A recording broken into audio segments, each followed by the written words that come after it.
Carmelo Anthony has become a sympathetic figure in New York. He deserves it. He does. The way that he has been treated this season. Look, I'm all over Melo for being a selfish ball player, for not playing defense, for, the Jeremy Lin thing. A lot of things that happened with Melo. But this season, I agree. He's basically kept his mouth shut. Yep. He's had some bad shooting nights. But what do you expect from the guy when you hear the team president under is giving, siege? he's saying, like, I can say that about Carmelo Anthony, right. But Phil Jackson shouldn't be saying that. I totally agree. I totally agree. He should be off Twitter, and like I said, he should be doing his job, and he shouldn't just be the only thing we see of Phil is sitting there during the games, or some random bus pick shows up at him. He's taking buses to the games. Why isn't he walking there? He's getting a little bit of a gut anyway. Phil, I like you. You're my guy, but I'm not happy. I'm not happy. I'm not happy with the whole thing. I think at this point, the only way to fix it is to once again, and I think it's disgusting to say, this ain't Chicago. We ain't in Montana. This is New York. This is the city's game.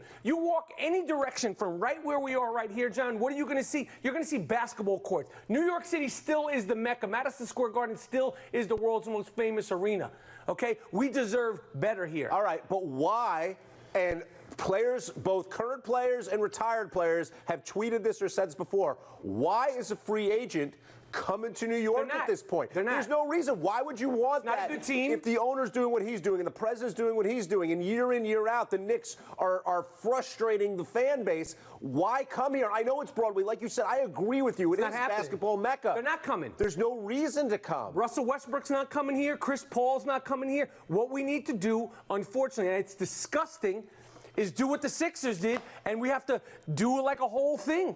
And start building our team from draft picks. We're not going to do it by picking up Courtney Lees. He's a solid player. Yeah, but Michael, New York is not going to let you do that. We have to. But you won't. You're not going to sit there and let the Knicks go for 3 years taking all these number 1, number 2 picks and hoping they evolve into something. We want a winner now. You're an expert. You got a loud mouth. How do we fix this, John? Well, I think actually you make some moves at the trade deadline. Who do we have? Well, I would have done all I could. Ricky Rubio, he plays worse defense than Derrick Rose. Let's talk about that. So that would have been a fun thing. We have another European. He's got floppy hair, Pete Maravich, but you ain't Pete Maravich. We already got the European triangle with Kusamingas, the Lithuanian launcher, and Willie Hernan Gomez and Porzingis. We don't need another guy that I can't like Kusamingas. I think both those guys are good. But Ricky Rubio, what is he really going to do for this team? That was the big trade Derrick Rose, and no one knew Noah was going to fall apart. All right, I wasn't for Ricky Rubio, but I was for getting something for Derrick Rose while you could. He's going to play out the rest of the year, and then he's going to go away. You got nothing for him. Nothing. I'd rather have a Ricky Rubio to see what he can do,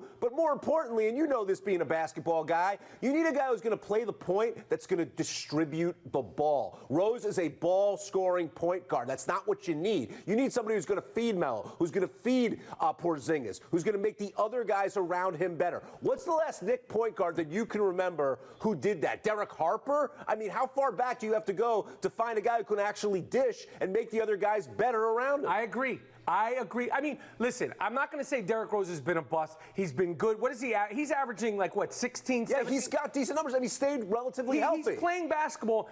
It's Derrick. We can't. The thing about it is, every 2 days we're now it's Derrick Rose, it's Phil Jackson, it's Dolan, it's Hornacek, and there's a civil war going on between Knicks fans. There's a civil war between Isola and the guy from the Post, and this one because we're all frustrated because we're not getting what? We're not getting the ring. You don't mean a thing if you ain't got that ring. And honestly, aside from the Porzingis and these draft guys, I really think at this point, if Dolan will say, I got rid of him. He ain't doing his job. I got rid of him. And we have to start from scratch. But if he wants to sort of get people off his back, that's what he's going to have to do, and he should do it publicly. All right.